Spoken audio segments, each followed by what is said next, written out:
Welcome to tonight's Let's Talk Travel with George and Deanna. And tonight we have a special travel influencer who has one of the strangest comfort items I think I've ever in my life heard of. We're going to talk to her. She is a great friend. She's going to be on with us. We're also talking about some big Southwest changes, and we're talking about Skip Gen Travel. What does that mean to you and your family? I'll tell you coming up in just a few minutes in travel news in just about 60 seconds. But first, let's say hi to Deanna, who is in Louisville. I am in Houston tonight. Hey, honey bun. Hey, how are you? Are you staying warm? You know what? It's 70 degrees here today. Oh, I don't want to hear it. I don't want to hear it. Staying warm, staying warm.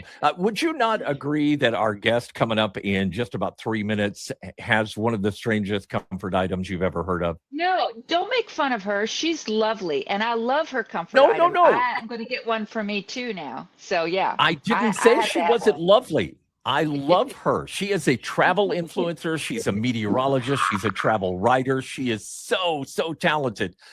But she has a strange comfort. I want one now too. So, we'll talk about that coming up in just a second. All right, let's talk a little bit about, let's see, what is it tonight? Travel news? What am I going to do for my travel news? Travel news headline. First on our travel news headlines tonight. I don't know if that works or not, but we're trying it. So. We're trying it. Okay, so first up is Southwest. As we all know, Southwest has gone through some big changes, and this past week has seen the biggest one of all. So no more open seating. So tell me about this, because we've kind of heard about this, right? We've heard about this coming for a while. So tell me about it. Right. So as we know, for years, Southwest has been, you show up, you get in line, you get in, you sit wherever you want. Well, no more. It's all assigned seating now, and you're going to have to pay for the privilege of the front seats as opposed to the middle seats, and it's cheaper in the back or whatever. So they're turning themselves into just every other airline now. There's going to be no difference. I was gonna say, how does it work? I mean, it sounds exactly like every other airline. It's exactly like every other airline. When you make your reservation, you decide. Do you want to sit up front and have the, more leg room? Do you want to sit in the bulkhead? Do you want to sit in the exit row? Well, you're going to pay for that privilege now. Otherwise, you can sit in the back and steerage with the rest of us poor people. Yeah, exactly right. By the way, Southwest Airlines not doing the open seating anymore is a huge item for travelers. And I got to say, I blame Southwest for all of the what they call gate lice.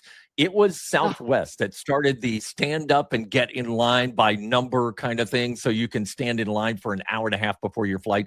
I think they were the ones who started people just getting around the gate and staying there, and it transferred over to other airlines. So I'm glad to see them do away with this. We have all the information, by the way, of what they're doing, how much seats cost, things like that. As a matter of fact, I thought this was kind of funny. RIP, Southwest open seating. But again, I think they were the ones who started it all. They're inside their plane. This is what it looks like. Their layout now is basically like any other plane, like Deanna said. You have the better seats up front. You have better seats. You have less better seats, and then you have everybody else, like you said, back in steerage. Yeah. So it kind of goes there. One of the big problems that has shown up in this past week, the first few days of it, is they have their boarding groups 1 through 8, and they haven't really figured out that boarding process yet. They still haven't gotten that switch over. So people who are getting on in like the first or second boarding group are putting their bags in the front, even though they're sitting in the back. And that makes all those people who paid more, they have to then go into the middle or the back of the plane to put their bags, and it's causing a lot of confusion. And when people want to get off the plane, you got salmons, you got to cross your streams, and it's not working. It's not working. I'm telling you, Deanna, I think it's going to be a learning curve. That's for sure. But again, you can check out our blog. We have all the information up there for you about the changes. Now, our next item up tonight is all about altitude shift. What does that mean? This is one of my favorite travel trends. So everybody knows what when you want to go skiing, where do you go? You go up in the mountains. When do you go skiing? In the winter. Well, now all those fancy resorts with spa-like, amenities are opening Uh-huh. up in the summer, and they want people to come up when the weather's great and make use of all the beautiful views and go to all the spas and really have a relaxing resort environment now, just without all the snow and skiing and all that cold weather stuff. So this is a Well, big travel trend. People are really moving up, moving altitudes in the summer. So I feel like Lindsay Adventures, our Make Your Mind Up Monday, was on the cutting edge of this because last year yeah, we asked people if you had a choice, would you rather go to the mountains or would you rather go to the beach? right. And so many people, it would surprise us. So many people said, you know what? Summertime in the mountains sounds good. That's why we're doing the Canadian Absolutely. Rockies trip. We're leaving Yeah, at the end of absolutely. July, the hottest season in Kentucky and in Houston, and we're Right. taking people and we're going to the mountains where it's going to be nice and cool. I Oh, think this is going to be a growing trend. You're going to see people. We've seen it with Alaskan cruises and stuff like that, but I mhm. think it's going to be a growing trend, don't you? Right. People really are going to want a relief from all that heat and humidity. And I'm not one, big global warming or not, but I can tell you this as personally, I am sick and tired of heat and humidity. I want to get away from it. I think that's more to So, do with so my age. yeah, but no, it's the same thing. It's like if you have vacation or if you have time off and you want to travel in the summertime, I think a lot more people are saying, you know what? Let's leave the beach to the wintertime. Let's go to the mountains. I Yeah. like this. I Yeah. like this trend. I Absolutely. really do. Absolutely. Oh, Also, yeah. up tonight on our travel news, the last thing that we're going to talk about before we get to our guest tonight. She is a travel influencer, a travel writer. She's incredible. She has a very, very strange comfort It's item, not but strange. she is Quit saying it. incredible. I don't think it's That's coming up strange in at just a all. minute. All right, but let's talk Skip Gen Travel. What the Skip heck Jen. is Skip Gen Travel? That's our third Okay, item tonight on travel news. you can call it skip gin. I'm going to call it gramping because it's when Gramping? gramping. It's when grandma and grandpa take the grandkids and go somewhere. You take them on a trip. You leave those fuddy-duddy parents behind and you just take the fun parts. You take the grandkids and you go have fun. It's gotten to be a huge trend. The grandkids are just more fun. We all know that. And this Well, just makes a lot of sense. just skip it in there. I like this though. 61% of grandparents said that Hmm. they are interested in traveling with their grandchildren alone, and Right. 32% say they've already done that. You know, we've Yeah. seen a shift over the last few years at Lindsay Adventures on our groups where we've seen a Right. lot more parents and grown children go. Right. Right. Well, if you'll remember And on our I first Iceland trip, my Aunt Dale took her granddaughter Paige as a yeah, graduation that's present from right. high school. That's They right. had such a Yeah. good time. It was a real bonding moment for them, taking a big adventure, So, just the two of them. It was awesome. by the way, grandparents, we're going back to Iceland if you'd like to take your grandkids to a place that is absolutely amazing. But honestly, if you have a grandchild that's maybe moving from middle school to high school next year and you're looking for something special to do, that might be really cool to do. Or a kid that's going away to college and you want to have that Right. grandparent time. Would you call it gramping? Gramping. I love it. Gramping time. If you want to have Gramping. that, you can do that. All right. All right. Coming up tonight on the show, let me tell you about a wonderful friend of ours that we met here in Houston. Our special guest tonight on Lindsay Adventures is a friend of mine from here in Houston who is now traveling the world. Jennifer Broome, she's everything. She's a freelance travel expert, an environmental journalist, TV meteorologist, and most of all, just an all-around great person. And it's so nice to have her on with us this week. Jennifer, first of all, thanks for being on. We appreciate it. And are you home or are you on the road? I am actually home. We have to do our civic duty every year. I got called for jury duty, so was home to make sure I check that off the list. So yes, so one of the, it's kind of funny. People are always like, "Are you ever home?" Because I am on the road about 80 to 85% of the time, and so it's like the longest stretch I get home. If I'm home for 5 days, I'm itching to get to the next place. It's like, okay, Exactly. this is long enough. Right? Gotta go. It's addictive. You want to get out there, and you travel so much. I call you a travel influencer. Do you identify as a travel influencer? I guess so. I mean, I do have that content creator aspect to my life, but I am also, a travel journalist. So I do a lot for TV stations across the country. I also do for the Weather Channel, doing those segments on outdoor adventures in the US and around the world. But I also write too. I mean, I do stuff for AAA. I write for Condé Nast Traveler, Travel and Leisure, Denver Post, The Hotel Guide, soon Nat Geo, have something in the works with them. So yeah. So I know, it's like, I wish my parents were still alive so they could know. I mean, getting that Nat Geo, it's coming soon. Yeah, I'm excited to share that. That's a big deal. Well, and it's people see you, and we'll have all of your links, social media. You're wonderful on Instagram, Facebook. We love following you on there, and your website, Swept Away, which we'll have links to all of those. But for somebody that travels as much as you travel, what do you think if you had to flip it over and talk to some of our travelers who may be first-time travelers? What's a piece of advice or a tip that you would give about navigating the airport? Oh gosh, it really does depend on if you're in the US or abroad, because abroad it's a whole different ball game. I do always go by board time, not departure time. And that is kind of back up from there, how much time. For example, I live in Denver. So Denver International Airport's about 30 minutes for me. So if my flight's board time, my flight's going to leave at 10:45 and the board time is 10 a.m., then I'm going to leave home no later than hopefully 8 a.m. So I always go off the board time. And then international travel, I always do 3 hours before your flight. Always. Thank you. You have just vindicated me, because George likes to walk from the car to the TSA, get on the plane. He does not like to wait at any of those spaces. So 10 minutes before the plane's ready to leave, he'll be getting out of the car thinking, I've got plenty of time. Let's go.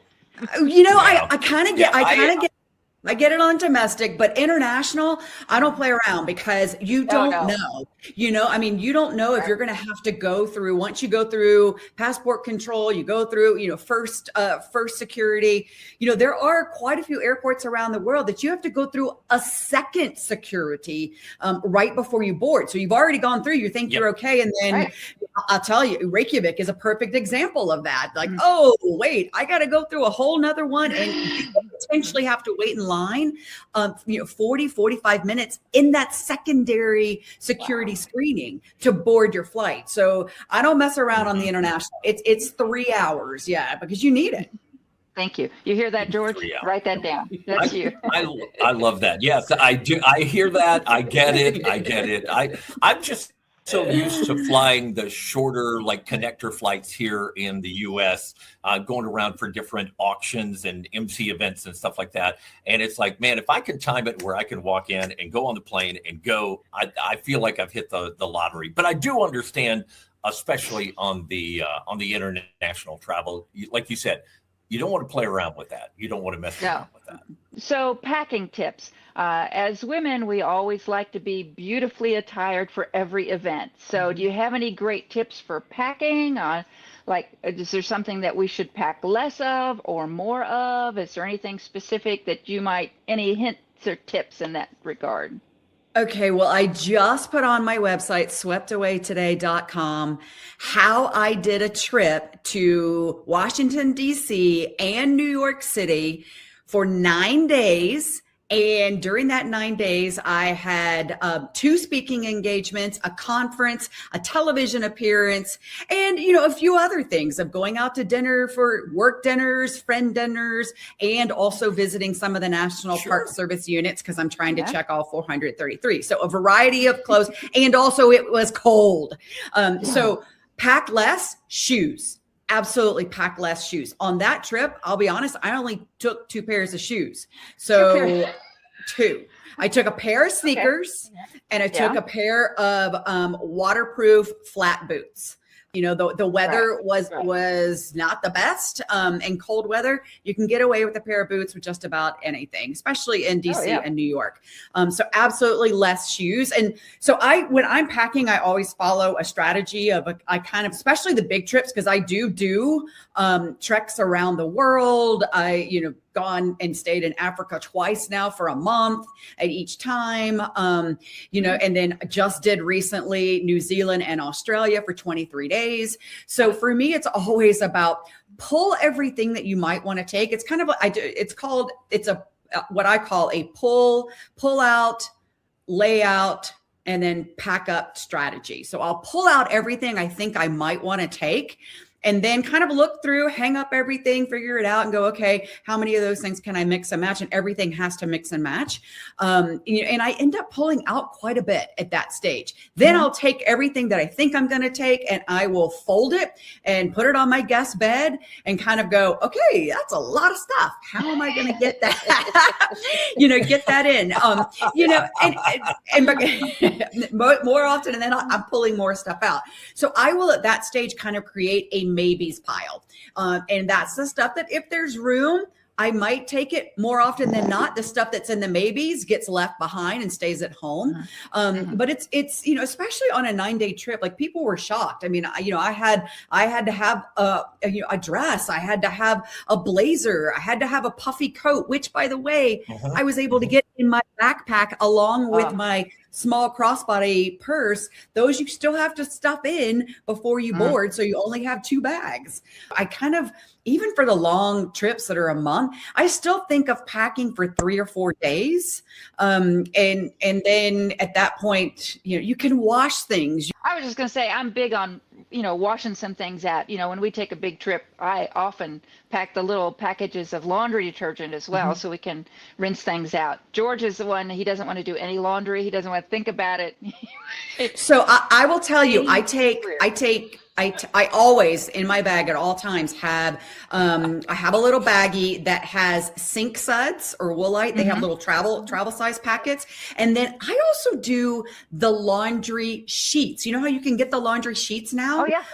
Not the dryer sheets, but the laundry sheets. So I will take those and cut them in half, or just fold them in half and then rip them and have those. Cause the reality is you're doing generally smaller loads. And so, I mean, I take those along. I use those at home. So why not use them on the road too? Right. Yeah.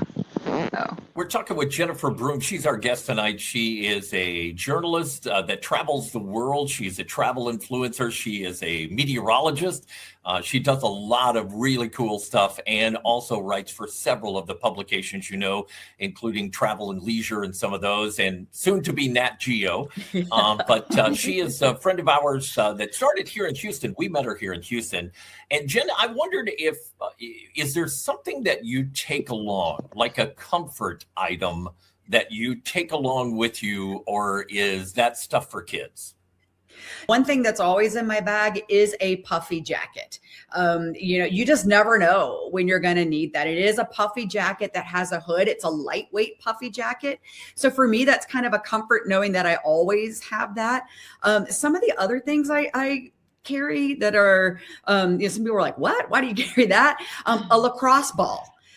So I will use that lacrosse ball for like around the neck and the shoulder. It's just that extra thing. Now with that, because of the density of it, I do put it in the outside pocket of my backpack to go through security so that they can easily see it. Because there are certain things like lacrosse balls or even a pack of tortillas that might set off.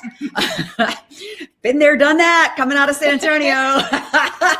I'm like, really? My pack of tortillas? he is set off the security, but okay, for the extra screening. Okay, whatever. But because of the density of that, I will, I know.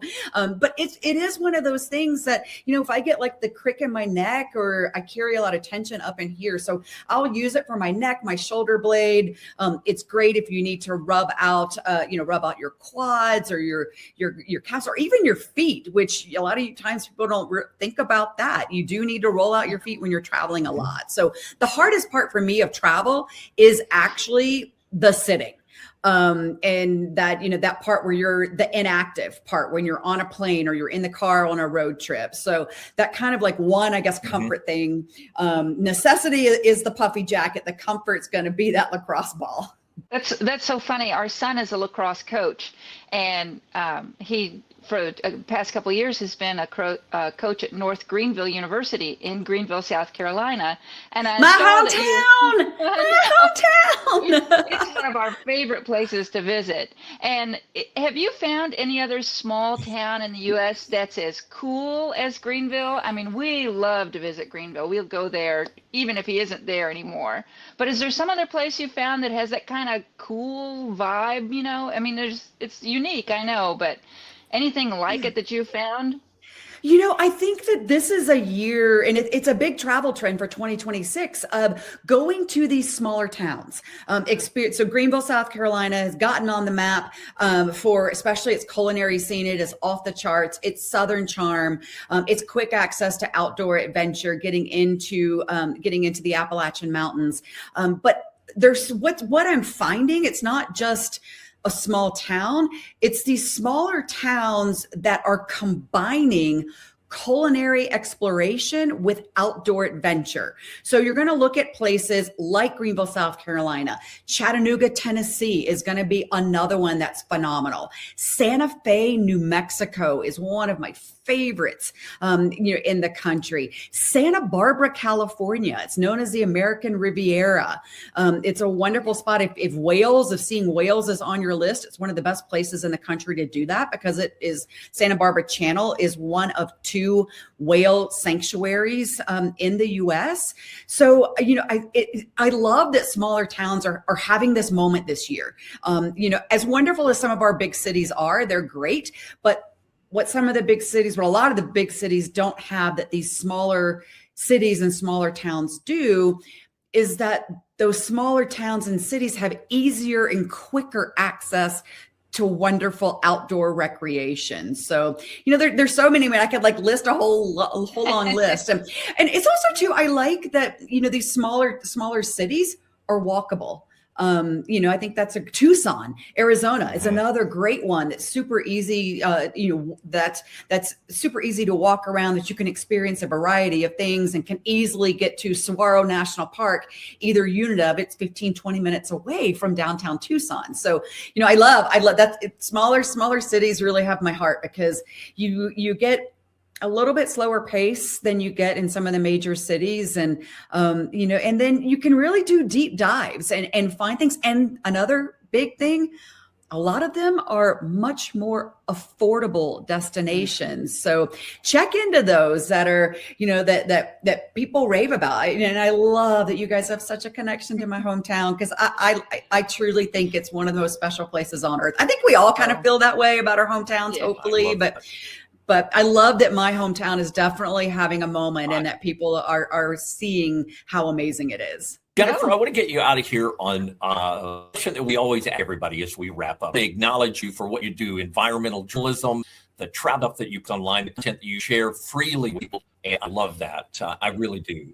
But the question we always like to end with is this. If somebody walked up to Jennifer Broome today and said, here is a anywhere in the world, you can go anywhere in the world you want to go, what would be that nation that you go to or back to? Oh gosh, anywhere in the world. Well, I've been to 6 continents, so there's one left that I'm dying to get to, and that is Antarctica. So I'm hoping for that one. But outside of that continent, the one. Wow. Yeah. The one destination that I'm dying to get to, I just went to Australia for the first time, and there is a place there the city name is Broome, and it's spelled just like my last name, Broome. It's in Western Australia. They are known for their pearls. So if I have to throw a dart at the, at the world of like where's one spot that I just truly high on my list, it's going to be Broome, Australia. There is that saying of travel is the only thing that makes you richer. And it truly is, because you learn about so many different places. But, I always say it's always the next destination I'm going to. But if you're going to make me pinpoint one, it's going to be Broome, Australia is where I want to go, because I want to get a pearl. Jennifer, thank you so much for your time today and for being on with us tonight. We absolutely adore you and love following along. It's great to see you guys. By the way, you've got to follow her, Jennifer Broome, on Facebook and especially on Instagram if you're on there. She's on TikTok too. We'll have links to all of that you can find in the show notes. But she is absolutely She's wonderful. amazing. I love her. So yeah. I do too. She's an inspiration for us. I got to say that. So, all right, it's going to wrap it up for us tonight. Make sure you like this episode. You share this episode on your Facebook page. Just hit the share button and share it to somebody that you think might like to hear about some of these things with travel, whether it was travel news or what Jennifer had to say. Also, we're asking if you would go like our YouTube page. That's a brand new thing that we're doing. Right. It's Lindsay Adventures on YouTube, and you can find us there. Yep, you have one other thing. I have one other thing. I have an inside access to used lacrosse balls. So if anybody wants one, ask me. I probably have 10, 20, or 30 around the house, and I'm going to take one with me when we travel. So if you want one, let me know, and I'll bring one for you. Oh. It made total sense. It made total sense when she said that. It absolutely did. So again, Jennifer Broome, she's wonderful. She's a meteorologist. She's a travel writer. She's an influencer. She knows all about the different places, and she's going to every national park in the U.S., which I think is really cool. Two things before you leave. Make sure you like this on Facebook and then click share it to your page so your friends can see it. And we're asking that you like it on YouTube. Lindsay Adventures on YouTube, that's our channel. If you click subscribe on there, you'll get a notice and never miss an episode of Let's Talk Travel with George and Deanna tonight here on our Lindsay Adventures live show.